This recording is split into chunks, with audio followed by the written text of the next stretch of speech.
I thought I knew what loyalty meant, until the day my best friend betrayed me when I was at my absolute lowest point.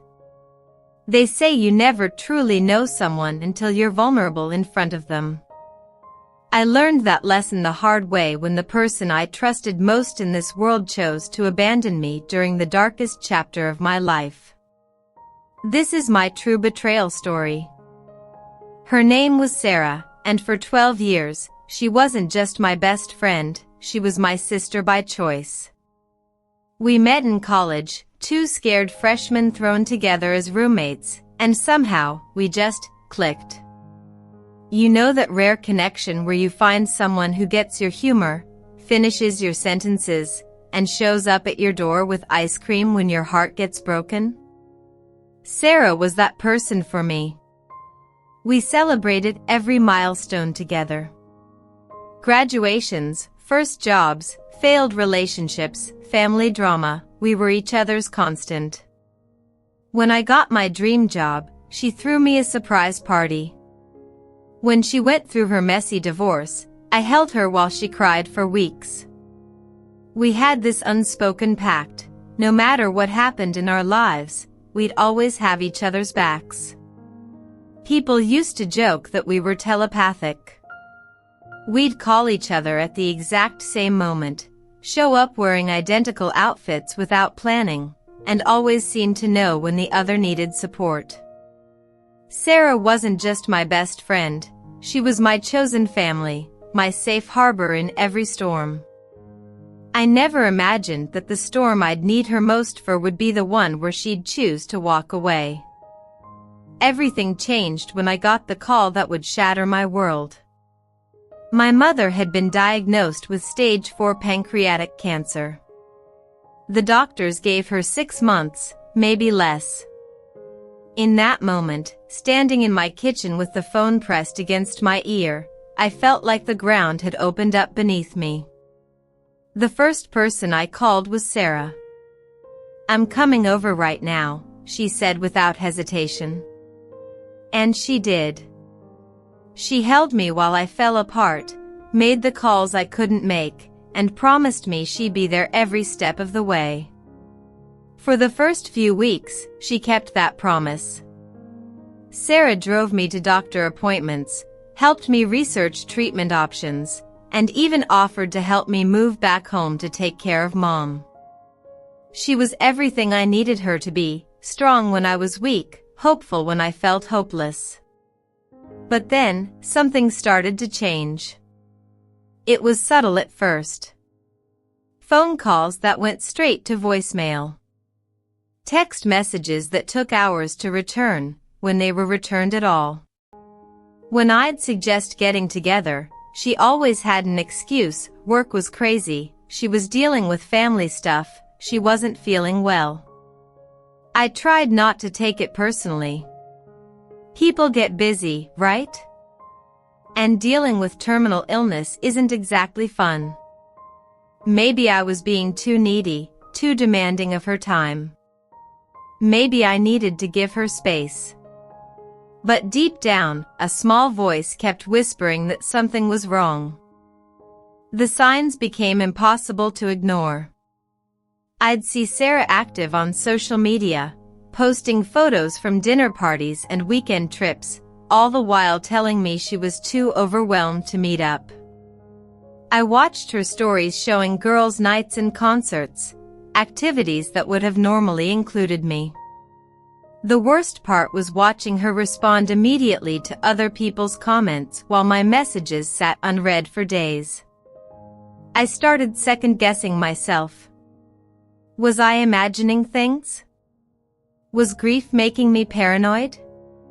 Then came the night that changed everything. Mom had a particularly bad day. The chemo had left her weak and nauseous, and she'd spent most of the afternoon in bed, unable to keep anything down. I was exhausted, emotionally drained, and desperately needed someone to talk to. So, I called Sarah. No answer. I tried again an hour later. Still nothing. That's when I made the mistake of checking Instagram. There was Sarah, posting live stories from some upscale restaurant downtown, laughing and celebrating with a group of people I didn't recognize. The timestamp showed she'd been there for hours during which she'd ignored my calls. But it wasn't just that she was out having fun while I was falling apart. It was the caption on one of her photos that broke me. Sometimes you have to protect your energy from negative people and situations. #self-care, #boundaries matter. In that moment, I realized the truth I'd been trying to deny. I wasn't her friend anymore. I was the negative situation she needed to protect herself from. I confronted Sarah the next day. Not through text, not through a phone call, but face to face at her apartment. I needed to look her in the eyes and understand how 12 years of friendship could disappear when I needed her most. The conversation was worse than I'd imagined.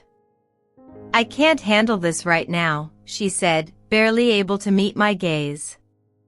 "Your mom's situation, it's too heavy for me. I'm dealing with my own stuff, and I need to focus on my mental health. You've become really intense and depressing to be around." Those words hit me like physical blows. Too heavy.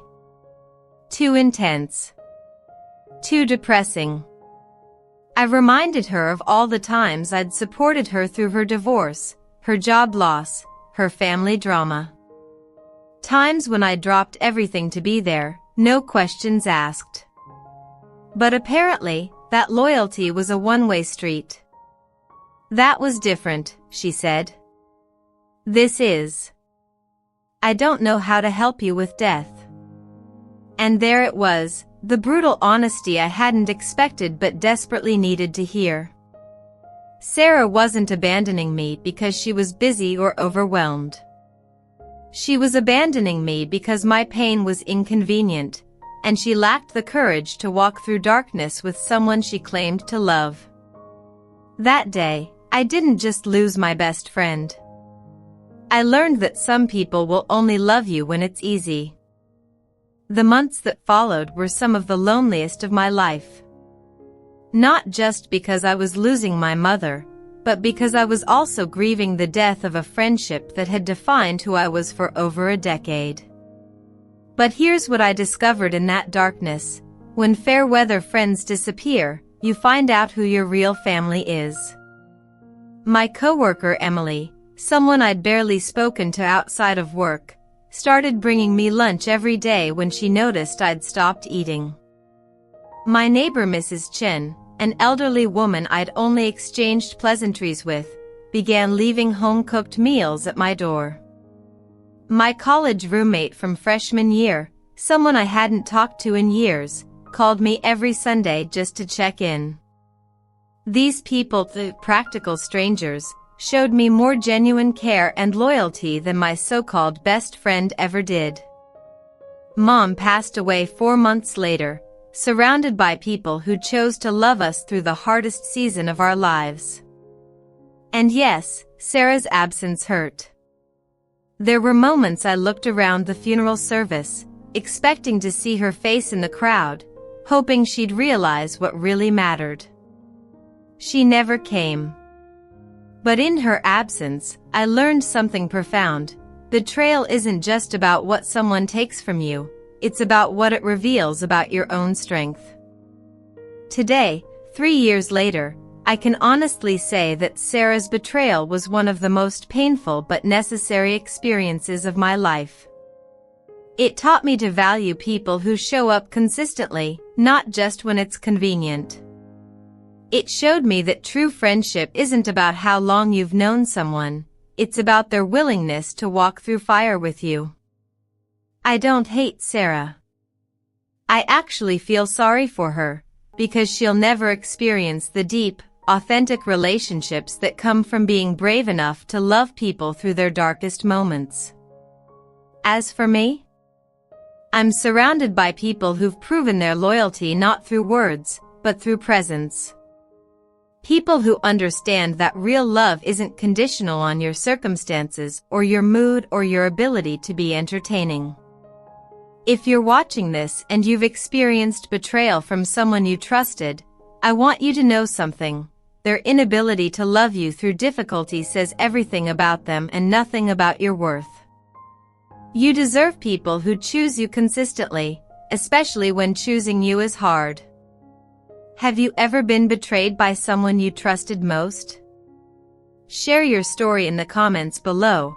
Sometimes knowing we're not alone in our pain is the first step toward healing. And if this story resonated with you, please subscribe to our channel and hit that notification bell. Your support means everything to us. Remember, you have more courage inside you than you know. Even when people you love let you down, you have the strength to keep going and to love again.